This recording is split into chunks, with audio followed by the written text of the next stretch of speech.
Seperti mana yang kita tahu, Barisan Nasional telah mencapai kemenangan besar dalam pilihan raya negeri Johor pada 12 Mac yang lalu, sehingga berjaya membentuk kerajaan negeri yang kukuh dengan lebih daripada 2/3 majoriti kerusi.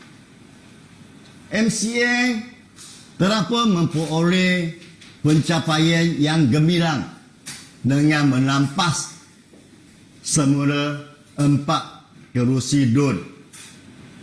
Selepas PIN Johor, terdapat kabar angin yang mendakwa parti saya akan mengambil tindakan terhadap saya dengan atas sebab tidak mematuhi arahan pemimpin parti semasa kempen PRN Johor. Walau bagaimanapun, saya was-was dengan penularan kabar angin ini kerana saya tetap yakin bahawa parti MCA yang saya sayangi sentiasa tahu membezakan apa yang betul dan apa yang salah. Deritinya, saya berasa amat sedih dan terkejut selepas menerima surat daripada Jawatan Kuasa Tata Tertib NCA yang meminta saya menghadiri perbicaraan Jawatan Kuasa Tata Tertib MCA pada esok 22 hari bulan April jam 12 tengah hari.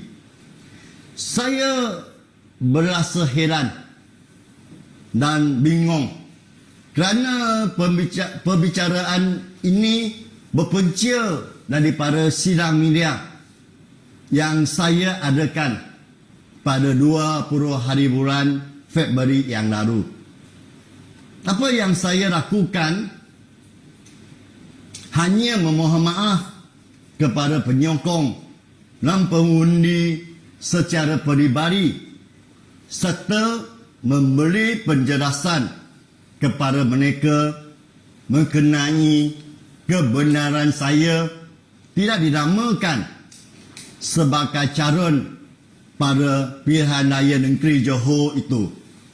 Oleh itu, saya tetap yakin saya tidak bersalah. Walaupun saya tidak dapat bertanding dalam PRN Johor, saya tidak pernah berputus asa.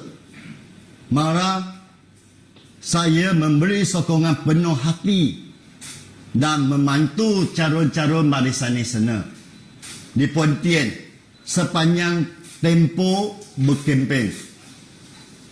Dan sebagai sebahagian daripada Barisan Nasional, saya dapat menyumbang kepada kemenangan besar calon-calon Barisan Nasional.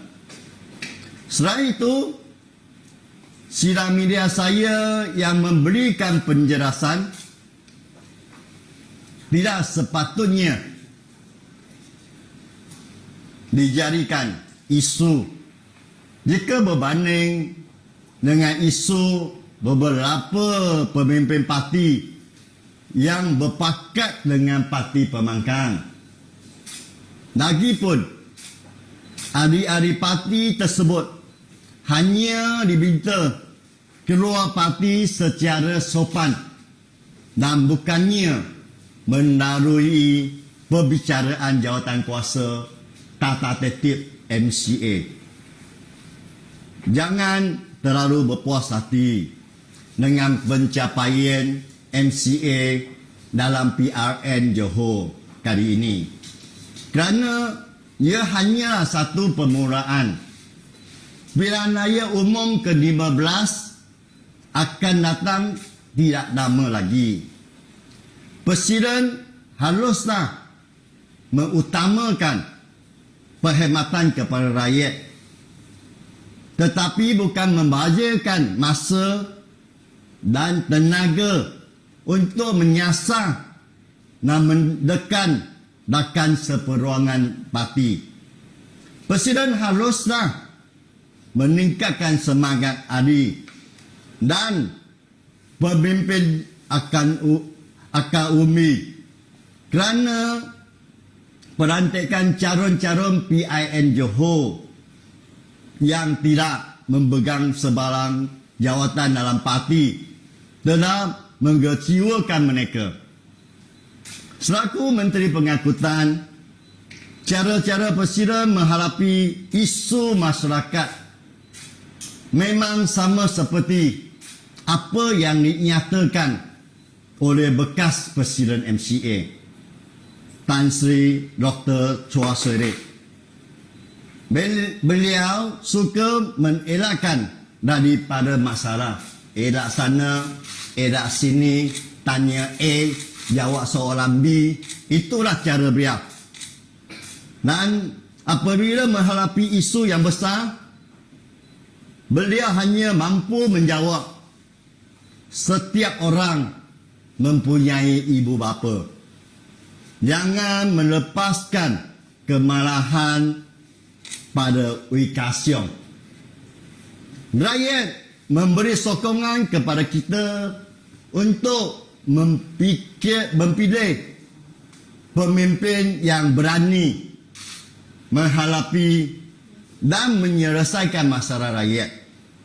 Bukannya pemimpin yang hanya pandai bercakap dan mengabaikan tanggungjawabnya.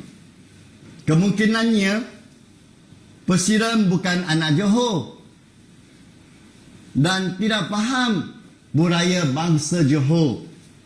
Maka adalah wajar beliau tidak suka dengan cara saya. Tapi sekarang saya bukan lagi wakil rakyat, kosong nori, tak ada jawatan dan tidak memegang sebarang jawatan penting dalam parti. Saya tak penting sekarang, so tak penting. Tak ada jawatan, tak ada padang, tak ada pistol, semua tak ada. Betulkah Presiden berhasrat untuk membuang saya dari parti? Betulkah Presiden ingin melucutkan kearian biasa saya yang kini melupakan satu-satunya hubungan saya dengan parti? Oleh itu, saya rasa Presiden yang mempunyai kuasa mutlak dan tidak mendengar suara hati ADI, tidak wajar memaksa dan menyusahkan dagang seperorangan parti. Sebaliknya, beliau harus sentiasa mengetahui parti untuk menghadapi kesusahan dan menggembarikan kegembiraan parti. Di sini saya ingin menggunakan kenyataan Presiden yang baru-baru ini untuk memberitahu beliau jangan melepaskan kemarahan pada Lee Siew Keong kerana perbuatan ini tidak membawa sebarang kebaikan kepada parti dan kita semua.